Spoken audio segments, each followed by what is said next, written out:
चलिए बच्चों, आज हम बात करने वाले हैं मोशन चैप्टर के बारे में। देखिए, मोशन एक ऐसा वर्ड है जिसके बारे में आपने पहले भी सुना हुआ है और शायद आप इसका मतलब जानते भी होंगे। तो मोशन का मतलब क्या है बोलो? मोशन का मतलब होता है चलना, ऑब्जेक्ट का मूवमेंट। ऑब्जेक्ट मूव कर रहा है, चल रहा है। अब बच्चों, आपने एक बात नोटिस की होगी कि जब भी कोई ऑब्जेक्ट मूव करता है, चलता है, तो उसकी पोजीशन बदलती है। मतलब पहले वो कहीं और था और अब मोशन करके, मूवमेंट करके वो कहीं और पहुंच गया। तो जब भी मोशन होता है तो क्या होता है? ऑब्जेक्ट की पोजीशन चेंज होती है। लेकिन बच्चों, यहाँ पर भी हमारे दिमाग में क्वेश्चन आता है कि हमें कैसे पता चलेगा कि ऑब्जेक्ट की पोजीशन चेंज हो रही है या नहीं हो रही है? हमें कैसे मालूम पड़ेगा? तो आपके दिमाग में आ रहा होगा कि इसमें कौन सी बड़ी बात है, ये तो हम देखकर बता देंगे। हमें दिखाई दे रहा है ऑब्जेक्ट एक जगह से दूसरी जगह जा रहा है, मतलब उसकी पोजीशन बदल रही है। मगर ऐसा नहीं है। ऑब्जेक्ट की पोजीशन चेंज हो रही है या नहीं हो रही है, ये बात आप तभी देखकर बता पाते हो जब आपको आसपास की सराउंडिंग दिख रही होती है। देखिए, क्या होता है कि ऑब्जेक्ट के आसपास बहुत सारी चीजें होती है। घर हो सकते हैं, पेड़ पौधे हो सकते हैं, व्हीकल्स, गाड़ियां हो सकती है, बहुत सारी चीजें होती है। तो आप जब ऑब्जेक्ट के बारे में कमेंट करते हो कि ऑब्जेक्ट की पोजीशन चेंज हो रही है या नहीं हो रही है, तो उस समय आप ऑब्जेक्ट को कंपेयर कर रहे होते हैं उसकी सराउंडिंग से। तो कहने का मतलब यह है बच्चों कि जब तक आप ऑब्जेक्ट की तुलना उसकी सराउंडिंग से नहीं करेंगे, आपको पता नहीं चलेगा कि उसकी पोजीशन बदल रही है या नहीं बदल रही है। लगता है आपको ये बात अभी समझ में नहीं आई। एक काम करते हैं, एक छोटा सा एग्जांपल लेते हैं, उससे आपको क्लियर हो जाएगा। देखिए, यहाँ पर एक हाउस बना हुआ है, एक घर, और उसके पास एक कार है। अभी यहाँ पर मोशन हो रहा है, मूवमेंट हो रहा है। लेकिन मुझे बताओ कि कार मोशन कर रही है या ये हाउस मोशन कर रहा है? ये घर जा रहा है या ये कार जा रही है? क्या लगता है कौन मोशन कर रहा है? अब आप यहाँ पर बोलेंगे, सर ये कार मोशन कर रही है, घर थोड़ा मोशन करेगा। लेकिन ऐसा नहीं है। देखिए बच्चों, मैं आपको एक बात बता दूं कि मोशन की जब भी कहानी बताई जाती है या मोशन के बारे में जब भी बात की जाती है, तो मोशन के अंदर तीन मेन चीजों का आपको ध्यान रखना है। पहली चीज, ऑब्जर्वर। ऑब्जर्वर वो होता है जो पूरी कहानी को देख रहा होता है और सवाल उसी से पूछा जाता है कि बताओ मोशन हो रहा है या नहीं हो रहा है। जैसे कि मैं यहाँ पर आपसे क्वेश्चन पूछ रहा हूँ कि बताओ मोशन हो रहा है या नहीं हो रहा, तो आप बन गए ऑब्जर्वर। ऑब्जर्वर वो होता है जो पूरी कहानी को देख रहा होता है। ऑडियंस मान लो या फ्रेम ऑफ रेफरेंस कह दो, या आप चाहे तो केवल ऑब्जर्वर बोल सकते हैं, कोई प्रॉब्लम नहीं है। ऑब्जर्वर कौन हो गया? जो पूरी कहानी को देख रहा है। सवाल उसी से पूछा जाएगा कि बताओ मोशन हो रहा है या नहीं हो रहा। तो पहला हो गया ऑब्जर्वर। दूसरा होता है वो ऑब्जेक्ट जिसके बारे में आपको बताना है कि वो मोशन कर रहा है या नहीं। जैसे कि मैंने आपसे पूछा, बताओ ये कार मोशन कर रही है या नहीं, तो कार बन गई ऑब्जेक्ट। और अगर मैंने आपसे पूछा होता कि बताओ ये हाउस मोशन कर रहा है या नहीं, तो हाउस बन जाता ऑब्जेक्ट। तो दूसरी चीज क्या हो गई बोलो?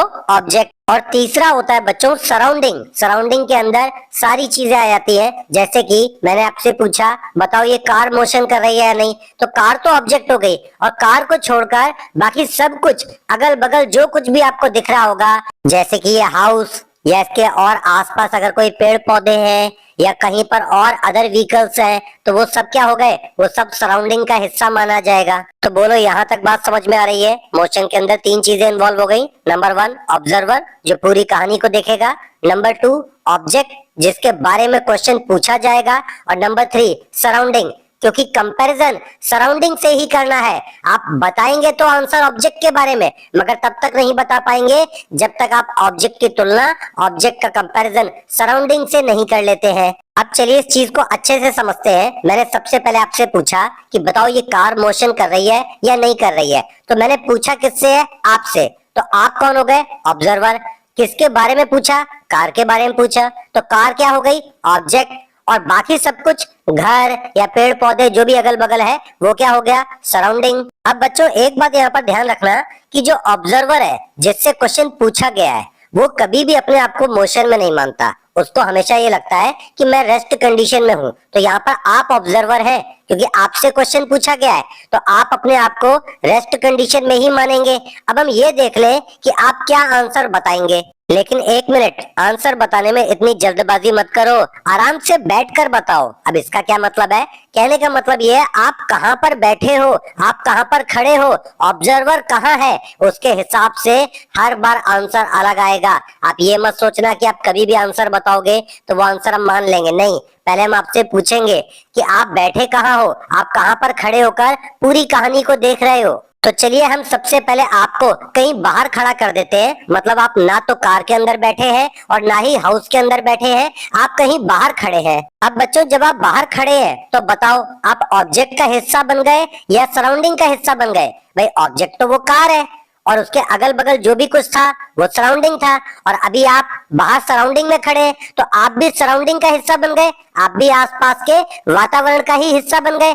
अब ऑब्जर्वर तो कभी भी अपने आप को मोशन में नहीं मानता, उसको तो हमेशा यही लगता है कि मैं तो रेस्ट कंडीशन में हूं। तो आप अपने आप को रेस्ट कंडीशन में मान रहे हैं, और क्योंकि इस वक्त आप सराउंडिंग का हिस्सा है, आप आसपास के वातावरण का हिस्सा है, आप अपनी सराउंडिंग को भी क्या मानेंगे कि वो भी रेस्ट कंडीशन में है। ध्यान रहे ऑब्जर्वर कभी भी अपने आप को मोशन में नहीं मानता, वो यही मानता है कि मैं रेस्ट कंडीशन में हूँ, और वो जिसका हिस्सा होगा उसको भी रेस्ट में ही मानेगा। तो ऑब्जर्वर इस वक्त सराउंडिंग का हिस्सा है, सराउंडिंग के साथ खड़ा है, तो वो सराउंडिंग को भी रेस्ट कंडीशन में मानेगा। तो बताओ उसे कौन मोशन करता हुआ दिखेगा? ऑब्जेक्ट। ऑब्जेक्ट मतलब यहाँ किसकी बात हो रही है? कार की बात हो रही है। तो आप कार को मोशन में मान रहे हैं और अपने आप को रेस्ट में मान रहे हैं। ऑब्जर्वर तो हमेशा ही रेस्ट में होता है, और क्योंकि आप सराउंडिंग का हिस्सा है तो आपके लिए सराउंडिंग भी रेस्ट कंडीशन में हो गई। चलिए बच्चों अब मैं आपको कार के अंदर बैठा देता हूँ। अब आप कार के अंदर बैठे हुए हैं तो अब आप किसका हिस्सा बन गए? अब आप ऑब्जेक्ट का हिस्सा बन गए। और अब मैं आपसे पूछता हूँ कि बताओ ये कार मोशन कर रही है या नहीं? तो अब आप तो ऑब्जर्वर हो, आप अपने आप को तो रेस्ट में मानोगे, और आप जिसका हिस्सा बन गए आप उसको भी रेस्ट में मानोगे, तो आपको ये कार भी रेस्ट कंडीशन में लगेगी। और जरा खिड़की के बाहर झांक कर देखना तो आपको ऐसा लगेगा कि ये हाउस जा रहा है, ये हाउस मोशन कर रहा है। तो बच्चों यहाँ पर कहने का मतलब क्या है कि कहानी तो वही चल रही है, मगर हर बार जवाब अलग अलग आ रहा है। जब आप बाहर खड़े थे तो आपको कार मोशन में लग रही थी और सराउंडिंग रेस्ट कंडीशन में लग रहा था। जब आपको कार के अंदर बैठा दिया तो आपको कार रेस्ट में लग रही है और सराउंडिंग मोशन में लग रहा है। इसका मतलब हम एक बात समझ पा रहे हैं कि मोशन एक रिलेटिव वर्ड है, एक तुलनात्मक शब्द है। ये तो एक कंपैरेटिव वर्ड है, तुलना करके बताते हैं, और जब भी कंपैरिजन किया जाता है आंसर अलग अलग हो सकता है, बिल्कुल हो सकता है। चलिए ये एग्जाम्पल अगर आपको ढंग से समझ में नहीं आ रहा है तो मैं आपको एक एग्जाम्पल और लेकर बताता हूँ, ठीक है ना। आप मान लेते हैं एक एस्ट्रोनॉट है। एस्ट्रोनॉट पता है ना, वही जो अंतरिक्ष वगैरह में स्पेस में जाते हैं। आप एक एस्ट्रोनॉट है और बाहर स्पेस से आप जरा अर्थ को देखिए तो आपको अर्थ मोशन करते हुए लगेगी। अगर आप काफी देर तक नोटिस करें, पूरे 24 घंटे का डेटा एक साथ देखें तो क्या होगा? आपको अर्थ रोटेट होते हुए दिखती है, मोशन करते हुए दिखती है, तो आप बोलेंगे कि अर्थ मोशन कर रही है। अब अगर मैं आपको अर्थ पे खड़ा कर दूं, आप अर्थ पे खड़े हो, जमीन पे खड़े हो, तो क्या आपको अर्थ मोशन करते हुए लगती है? नहीं लगती। तो आप क्या बोलोगे? अर्थ मोशन नहीं कर रही है। तो जब आप बाहर थे, स्पेस में थे, तो आपको यह अर्थ मोशन करते हुए दिख रही थी, लेकिन जब आप अर्थ पे खड़े हो गए तब आपको यह अर्थ मोशन करते हुए नहीं लग रही है। तो यहाँ पर भी बोलो कंपैरिजन हो गया। अलग अलग जगह पर आप खड़े होते हैं तो अलग अलग जवाब बताते हैं। तो मोशन कहने का मतलब क्या है?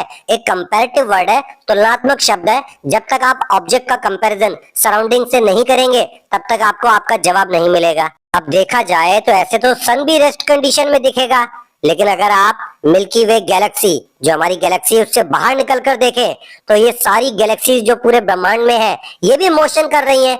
और अगर गैलेक्सी मोशन कर रही है तो उनके साथ साथ ये सन भी मोशन कर रहे हैं। तो कहने का मतलब क्या है कि मोशन के जवाब अलग अलग हो सकते हैं। वो डिपेंड करता है कि आप कहाँ पर खड़े हैं और सराउंडिंग के साथ कंपैरिजन करके देख रहे हो या नहीं देख रहे हो। तो बच्चों हम यहाँ पर मोशन को अगर डिफाइन करना चाहें तो हम क्या बोल सकते हैं कि अगर कोई भी ऑब्जेक्ट अपनी ओरिजिनल पोजीशन से डिस्प्लेस हो जाए, अपने ओरिजिनल लोकेशन से हिल जाए, मगर हमें कैसे पता चलेगा कि हिल गया है या मूव कर गया है? विद रेस्पेक्ट टू सराउंडिंग, हमें कंपेयर करना है सराउंडिंग से।